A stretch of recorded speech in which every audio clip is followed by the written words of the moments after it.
Hey there, what can I do for you? I want to thank you for helping me with Griff. You did everything you could for my brother, more than most people would have. I know it might look like it didn't make any difference in the end. Griff's in debt and on the run like usual. But at least I know we tried to help him. I know people can change no matter how bad they were, but I'm not holding my breath. None of us is perfect, but I've come to realize that Griff is a little less perfect than most. My brother is what he is, but I've learned to deal with that. I'll never forget that he looked after me when I was just a kid, but I don't feel like I owe him anything anymore. I've made my peace with Griff and what he means to me. If he ever shows up again, I'll deal with him. But I'm not gonna dwell on my brother anymore. It's time to move forward. So, is there anything else you need? Okay, have it your way.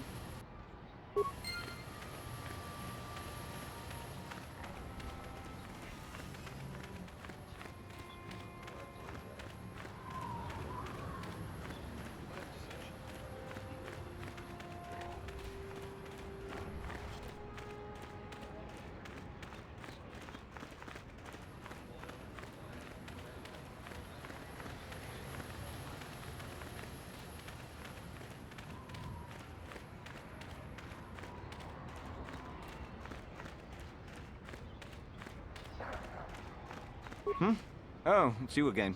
I'll just let you pass. The boys in the office may need authorization and triplicate, but not me. Good hunting out there.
Ah, so you managed to come after all.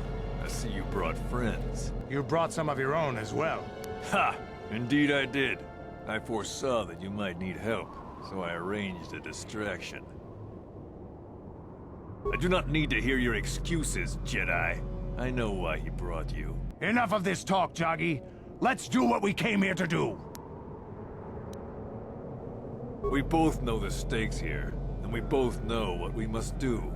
It is only in death that this can end. This is a matter of honor. I cannot stand by this insult. I must do this. He has slandered me and questioned my honor.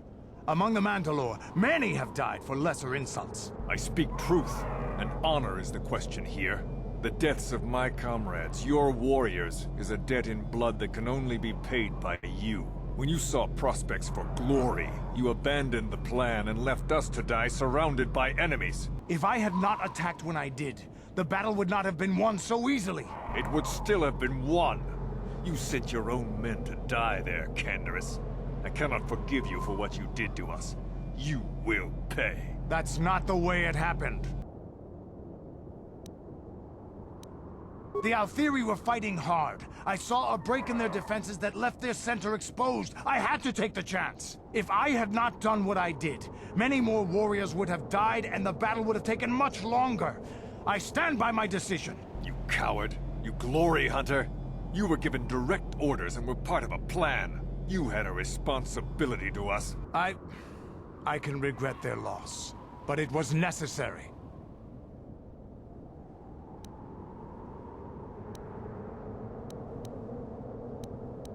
They do.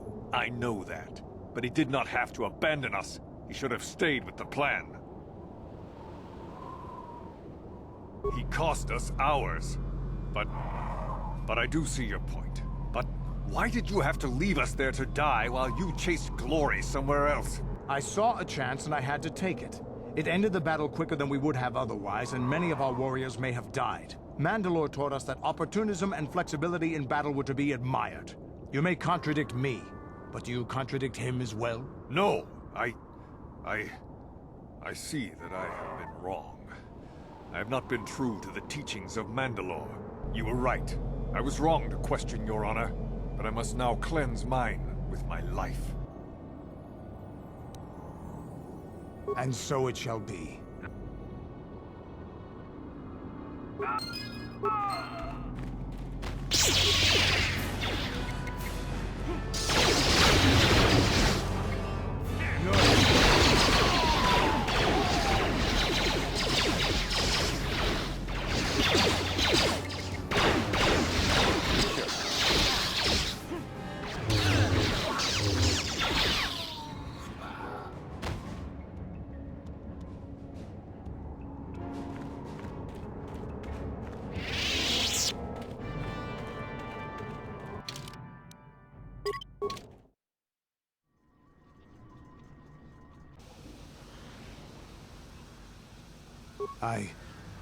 I think this has affected me in ways I didn't anticipate. I think I'll need time to sort things out. Thanks for what you did. Whatever your intentions might have been. I just need time.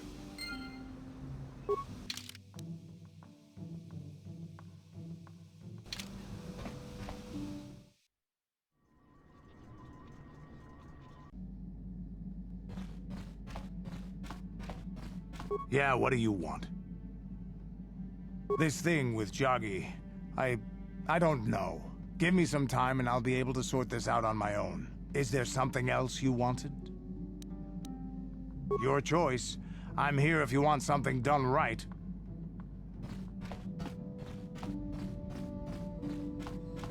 Got something on your mind, do you? Not particularly. I suppose you're going to nag me until I cough it up, aren't you? Nothing is private anymore, it looks like. There's no escaping it, I guess. So be it. My wife's name was Neyama. She was the Yukanis enforcer who shot me out of the sky, if you remember. My wife had plenty to do with the war. Upon meeting her, I knew right away that she was strong in the Force. That's why she was able to shoot me down. Neyama was a marvel of a woman. Fiery, determined, smart. She dragged me to the capital and foiled 3 of my attempts to escape prison. Oh, and that body. Well, yes, that. Needless to say, I eventually won her over. That was after I kidnapped her upon being broken out of the Yukatas prison, mind you. But, that's another story entirely. At any rate, I wanted to train her in the Jedi way. The Council refused my request, naturally. I was still a Padawan at the time. I was an experienced Padawan, surely, but not yet ready to be a full Jedi, and certainly not ready to train another, especially not one so old as my wife. I did. I wasn't the first, and I won't be the last. The problem with self-righteous folk is they think they're more right than everyone else. I believed in her and trained her in secret. I ignored her willful nature. I loved her too much to see fault in her, and she loved me too. I know she did. At the time, our love was a shared bliss, better than anything I had known before or since. Exar Kun is what happened. Neyama was inspired by Exar's promises of a new golden age.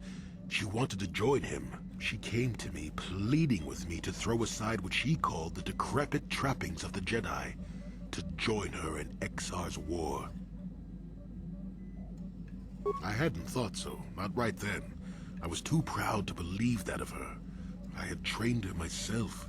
I loved her. I pleaded with her to reconsider, to think about all that she was throwing away, to think about what she would become. She would have none of it. Finally, in frustration, she attacked me. She drew her lightsaber and attempted to strike me down. It was a scene being repeated everywhere throughout the galaxy. Pupil against master. In my case, it was a long and terrible battle, but I defeated her. No, I had her at my mercy, disarmed and defenseless. She looked up at me and she knew. She knew I couldn't do it. But I should have. Sometimes I convince myself otherwise, but it's no use. She had fallen to the dark side when she raised her saber against me, and I let her go. To my shame, she went on to kill many Jedi during the war, until she herself was slain in the final battle. I grieved for her death, inevitable as it was, even as the Jedi Council put me on trial for my actions once the war was over. I had trained Neyama against their wishes. I had failed to kill her when I had the chance, and she went on to kill others. Not to mention that I had remained a Padawan throughout the war. A formality, perhaps, but with the trial, it had to be decided if I was worthy to become a Jedi at all. It was a travesty, of course. I told you that even the Jedi were capable of great injustices, didn't I? But I deserved to be tried. They found me innocent. Even though I deserved every punishment and more, they let me go. Mitigating circumstances, they said. I deserved compassion, they said. They said I had learned wisdom the hard way. For all I had done during the war, they wished to raise me to full Jedi status at long last. That was when the Jedi left me. That was when they failed me.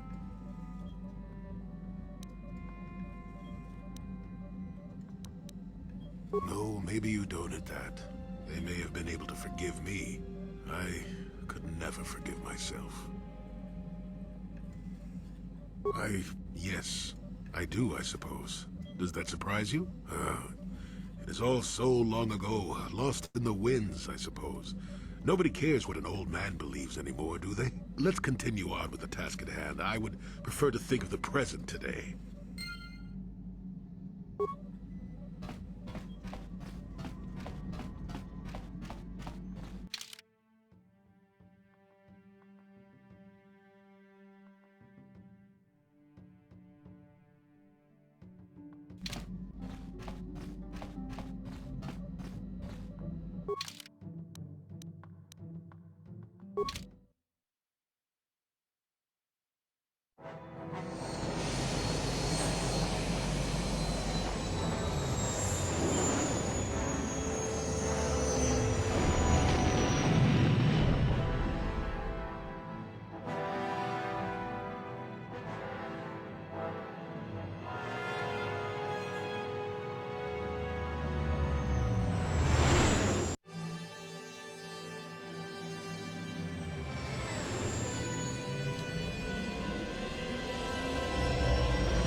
Got something on your mind, do you? Oh, that was not until many years later, to tell the truth. I spent quite some time wandering the galaxy. Why wouldn't they? I had refused my promotion to Jedi. I was a Padawan who had left the Order, nothing more. I traveled from one civilized system to the next, never staying long. I don't even think I knew what I was searching for. It wasn't as if my travels were pleasant either. There were plenty of folks who distrusted the Jedi after the war, or worse.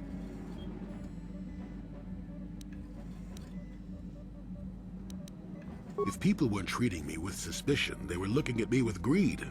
I don't know how many thought they could make use of me for their own ends. I got so sick of the treachery and deceit, I left the civilized parts of the galaxy and headed instead for the uncivilized parts.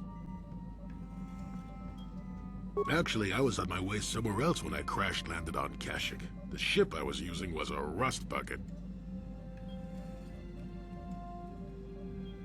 I'd taken some damage passing through an unexpected asteroid field, as I recall, but I wasn't completely without some systems.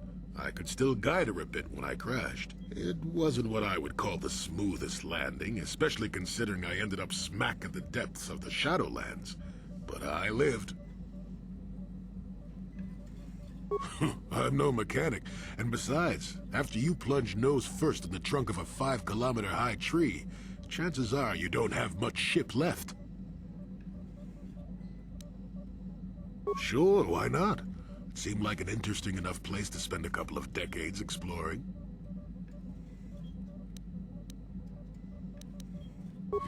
That was a challenge at first. You've seen the kind of creatures that exist down there, and you missed the really big ones. I was still able to rely on the Force to keep me safe for the most part. The rest of the trick is keeping out of the way of most of the predators. Oh, that's true. Still, most of the creatures grew accustomed to me, and I to them. At least none of them ever heard of a Jedi.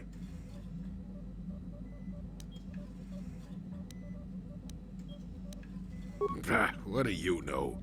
I'd done enough wandering by that point, thank you very much. I felt at peace in the Shadowlands.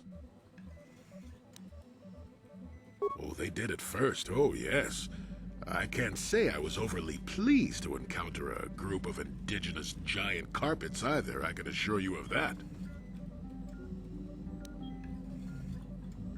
Well, that was after 2 decades of helping them. They certainly didn't trust me at first. When I could, I would assist a few young ones who would get lost in the Shadowlands or were attacked unexpectedly by the wildlife. I must say, for a while there, the Wookiees actually thought I was some kind of benevolent forest god. Amusing, really. I set them straight eventually. At first, when the slavers took to hunting down lone Wookiees in the fringes of the Shadowlands, I did my best to divert them. Later, when Shundar made his deal, I didn't see any point. I wasn't here to save them from their own sad follies, after all. Not really. Kashyyyk is a place you can feel very small in. It felt good to devote my time to helping people and living simply. What can I say? I did it all for the Wookiees. The Wookiees? Well, okay, maybe I needed some time on a quiet and remote planet, but if you ever need a friend, an incredibly strong hairball isn't a bad call. I suppose I am in a way, despite the smell. For a race of gardeners, they've developed quite interestingly. You remember the alien computer, correct? Kashyyyk was meant to be an agricultural planet. The Wookiees were made for a reason, or at least that's what I'm thinking. But I'm an old man who's had a long time to develop that opinion, so don't argue with me. At any rate, we should be moving along, don't you think? If you sat around this long in the Shadowlands, attack would eat you.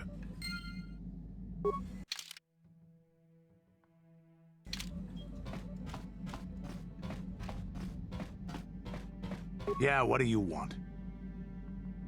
This thing with Jagi, I don't know. Give me some time and I'll be able to sort this out on my own. Is there something else you wanted? Your choice. I'm here if you want something done right.